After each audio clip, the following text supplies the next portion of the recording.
स्वामी समर्थाची ताकद साधारण नाही हा. एक वाक्य सांगू का?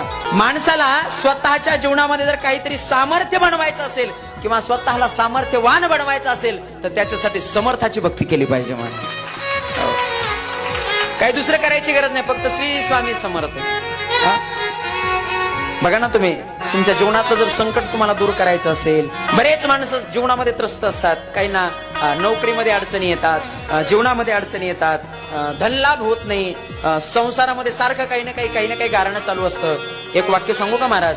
दररोज नित्यनेमानं तुम्ही घरामध्ये पूजा करत असताना स्वामी समर्थाचा फक्त 21 वेळा जप करा. 21 वेळा, फक्त 21 वेळा. माझ्या जीवनातला अनुभव सांगतो, मी माझ्या स्वतःच्या जीवनातला अनुभव सांगतो. दररोज सकाळी नित्यनेमानं तुम्ही पूजा करत असताना देवाच्या जवळ बसायचं, देवालयाजवळ बसायचं आणि श्री स्वामी समर्थ फक्त 21 वेळा जप करा. बघा, नक्कीच तुमच्या जीवनातली संकट दूर झाल्याशिवाय राहणार नाही. ती स्वामी समर्थाची ताकद आहे.